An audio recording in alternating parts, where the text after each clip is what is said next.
Gokak hill half marathon 2025ಗೆ ಯದುವೀರ್ ಒಡೆಯರ್ ಚಾಲನೆ ನೀಡಿದ್ದಾರೆ.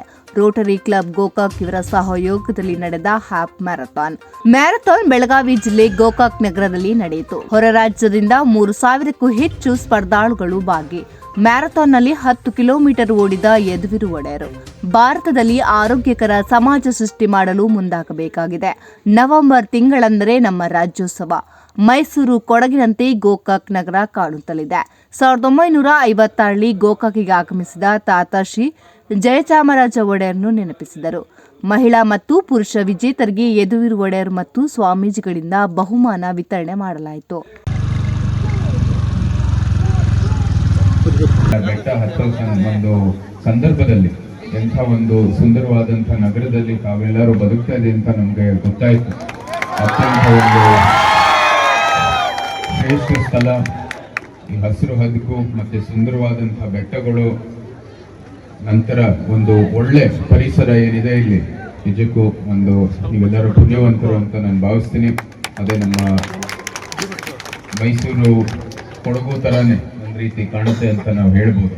ಬಹಳ ಸಂತೋಷವಾಯಿತು. ಅದೊಂದೇ ಅಲ್ಲ, ಇವತ್ತು ನಾವೆಲ್ಲರೂ ಒಂದು ಏನು ಫಿಟ್ನೆಸ್ ಪ್ರೋಗ್ರಾಮ್ ಅಲ್ಲಿ ಒಂದು ಒಳ್ಳೆ ಫಿಟ್ ಇಂಡಿಯಾ ಒಂದು ಕಾರ್ಯಕ್ರಮದಲ್ಲಿ ನಾವು ಭಾಗವಹಿಸುವಂಥದ್ದು ಅವಕಾಶ ಸಿಕ್ಕಿದೆ. ಇದು ನೀವೆಲ್ಲರೂ ಯಾವ ರೀತಿ ಭಾಗವಹಿಸ್ತಾ ಇದ್ದೀರಾ, ಇಷ್ಟು ದೊಡ್ಡ ಸಂಖ್ಯೆಯಲ್ಲಿ ಬಂದು ಭಾಗವಹಿಸಿದ್ದೀರಾ, ನಮಗೆ ಅದು ದೊಡ್ಡ ಪ್ರೇರಣೆ. ಅದಕ್ಕಾಗಿಯೂ ಕೂಡ ನಿಮ್ಮೆಲ್ಲರಿಗೂ ಶುಭಾಶಯಗಳನ್ನು ಹೇಳಬೇಕಾಗಿದೆ.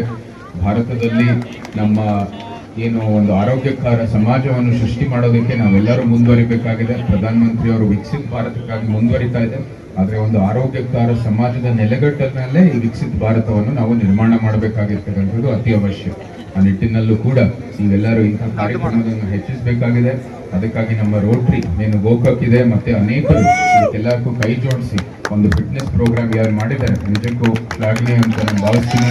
ರೋಟರಿ ಗೋಕಾಕ್ ಇದು ಸಂಘಟಿಸಿರುವಂಥದ್ದು ಏನು ಕಾರ್ಯಕ್ರಮ ಇದೆ, ಅವ್ರಿಗೂ ಕೂಡ ನಾನು ಕೃತಜ್ಞತೆಗಳನ್ನು ಸಲ್ಲಿಸುತ್ತೇನೆ. ಅದ್ರ ಜೊತೆಗೆ ನಮ್ಮ ಜೊತೆ ಓಡ್ತಾ ಇರುವಂಥದ್ದು ಎಲ್ಲರೂ ಹೇಳ್ತಾ ಇದ್ರು ಏನಂದ್ರೆ, ಮೊದಲನೇ ಬಾರಿ ಒಂದು ಮ್ಯಾರಥಾನ್ ಅನ್ನು ಸಂಘಟಿಸೋದು ಅದೇನು ಒಂದು ಸಣ್ಣ ಕೆಲಸ ಅಲ್ಲ, ಬಹಳ ಕಷ್ಟದ ಕೆಲಸ. ಅದು ಎಷ್ಟು ಕಡೆ ಅದು ವಿಫಲ ಆಗಿದೆ. ಆದರೆ ಯಶಸ್ವಿಯಾಗಿ ಒಂದು ಮ್ಯಾರಥಾನ್ ಅನ್ನು ಸಂಘಟಿಸೋದಕ್ಕೆ ನಮ್ಮ ರೋಟರಿ ಮತ್ತೆ ಎಲ್ಲ ಸಂಸ್ಥೆಗಳಿಗೂ ಕೂಡ ನಾವು ಕೃತಜ್ಞತೆಗಳನ್ನು ಸಲ್ಲಿಸಬೇಕಾಗಿದೆ.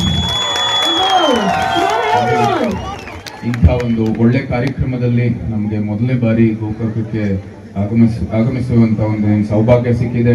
ಅದಕ್ಕೂ ಕೂಡ ನಾವು ಕೃತಜ್ಞತೆಗಳನ್ನು ಸಲ್ಲಿಸುತ್ತಾ ನಾವು ರಾಜ್ಯೋತ್ಸವ ಒಂದು ಆಚರಣೆಯಲ್ಲಿ ನಾವು ಭಾಗವಹಿಸಿದ್ವಿ. ನವೆಂಬರ್ ತಿಂಗಳು ಅಂದ್ರೆ ನಮ್ಮ ಕರ್ನಾಟಕ ರಾಜ್ಯೋತ್ಸವ.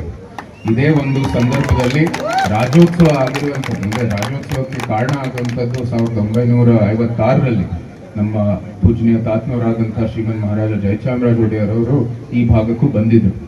ಅಂದ್ರೆ ರಾಜ್ಯೋತ್ಸವ ಆಗಿರೋ ಸಂದರ್ಭದಲ್ಲಿ 69 ವರ್ಷ ಹಿಂದೆ ಅವರು ಇಲ್ಲಿ ಭಾಗಕ್ಕೆ ಬಂದು ಇಲ್ಲಿ DCC ಬ್ಯಾಂಕ್ ಒಂದು ಅರ್ಬನ್ ಬ್ಯಾಂಕಿನ ಒಂದು ಕಾರ್ಯಕ್ರಮದಲ್ಲಿ ಅದನ್ನ ಉದ್ಘಾಟನೆ ಮಾಡಿ ನಂತರ ಆ ಒಂದು ವಾತಾವರಣದಲ್ಲಿ ಅವ್ರಿಗೆ ಭಾಗವಹಿಸುವಂಥ ಸೌಭಾಗ್ಯ ಸಿಕ್ಕಿತ್ತು ನಮಗೆ. ಹೌದು, ಈ ಭಾಗ ಕಿತ್ತೂರು ಕರ್ನಾಟಕ ಅಂದಿನ ಕಾಲದಲ್ಲಿ ಮಹಾರಾಷ್ಟ್ರ ಕರ್ನಾಟಕ ಆಗಿತ್ತು. ಆದರೆ ಹೃದಯದಲ್ಲಿ ಎಲ್ಲ ಕನ್ನಡ ಮಾತಾಡುವ ಕ್ಷೇತ್ರ ಒಂದಾಗಿರ್ತಕ್ಕಂಥದ್ದು. ಅದು ಪ್ರಸ್ತುತ ಒಂದು ಕರ್ನಾಟಕವನ್ನು ಒಂದು ಒಳ್ಳೆ ಬೆಳವಣಿಗೆ ಅಂತ ನಾವು ಭಾವಿಸ್ತೀವಿ. ಆ ಒಂದು ರಾಜ್ಯೋತ್ಸವ ಸಂದರ್ಭದಲ್ಲಿ ಆ ಕನ್ನಡಾಂಬೆ ಭಾರತಾಂಬೆ ಒಂದು ಗರ್ಭದಲ್ಲಿ ಹುಟ್ಟಿರ್ತಕ್ಕಂಥ ನಮ್ಮ ಕನ್ನಡಾಂಬೆ, ಅದಕ್ಕಾಗಿ ನಾವು ಪ್ರೋತ್ಸಾಹ ಕೊಡಬೇಕಾಗಿದೆ. ಅದರ ಒಂದು ರಕ್ಷಣೆ ಮಾಡೋ ಮೂಲಕ ನಾವೆಲ್ಲರೂ ಮುಂದುವರಿಯೋಣ ಅಂತ ಹೇಳ್ತಾ, ನಾವೆಲ್ಲರೂ ಆಗಲೇ ಈ ಉರಿ ಬಿಸಿಲಲ್ಲಿ ನಿಂತಿದ್ದೀರಾ, ಕಾರ್ಯಕ್ರಮ ಮುಂದುವರಿಬೇಕಾಗಿದೆ. ನಮ್ಮ ಗೋಕಾಕ್ ಮತ್ತೆ ಈ ಭಾಗದ ಒಂದು ಪ್ರವಾಸ ಐ ಥಿಂಕ್ ಈ ಸತಿ ನಮಗೆ ಅದರಲ್ಲಿ ತೃಪ್ತಿ ಸಿಕ್ಕಿಲ್ಲ. ನಿಜಕ್ಕೂ ಇನ್ನೊಂದು 2-3 ದಿನ ಅದು ಸಾಲದು, ಆದರೂ ಸಹ ನಾವು ಅದಕ್ಕೆ ಮೀಸಲಿಟ್ಟು ಬರ್ತೀವಿ ಅಂತ ನಿಮಗೆ ವೇದಿಕೆ ಮೂಲಕ ಹೇಳ್ತಾ ಎಲ್ಲರಿಗೂ ಹೃತ್ಪೂರ್ವಕವಾದಂಥ ಶುಭಾಶಯಗಳು. ಈ ಸುಂದರವಾದಂಥ ಕ್ಷೇತ್ರವನ್ನು ನಿಜಕ್ಕೂ ನಮಗೆ ಏನು ಅನುಭವ ಸಿಕ್ಕಿದೆ, ಇದು ಬಹಳ ಸಿಹಿ ನೆನಪು ಅಂತ ನಾನು ಭಾವಿಸ್ತೀನಿ. ಬರ್ತಾ ಇರ್ತೀವಿ, ನೀವು ಕೂಡ ನಮ್ಮ ಭಾಗಕ್ಕೆ ಬನ್ನಿ. ಮತ್ತೆ ಎಲ್ಲ ಪೂಜನೀಯ ಸ್ವಾಮಿಗಳು, ಜನಪ್ರತಿನಿಧಿಗಳಿಗೂ ಕೂಡ ನಾವು ಆಹ್ವಾನ ಮಾಡ್ತಾ, ನಿಮ್ಮೆಲ್ಲರಿಗೂ ಕೂಡ ಆಹ್ವಾನ ಮಾಡ್ತಾ, ಆ ತಾಯಿ ಚಾಮುಂಡೇಶ್ವರಿ, ನಂಜನಗೂಡು ಶ್ರೀಕಂಠೇಶ್ವರ ಸ್ವಾಮಿ ನಿಮ್ಮೆಲ್ಲರಿಗೂ ಒಳ್ಳೆ ಆರೋಗ್ಯ, ಅಭಿವೃದ್ಧಿ, ಸಮೃದ್ಧಿ, ಆನಂದವನ್ನು ದಯಪಾಲಿಸಲಿ ಎಂದು ಪ್ರಾರ್ಥನೆ ಮಾಡ್ತಾ, ಜೈ ಭಾರತ್ ಮಾತೆ, ಜೈ ಕರ್ನಾಟಕ.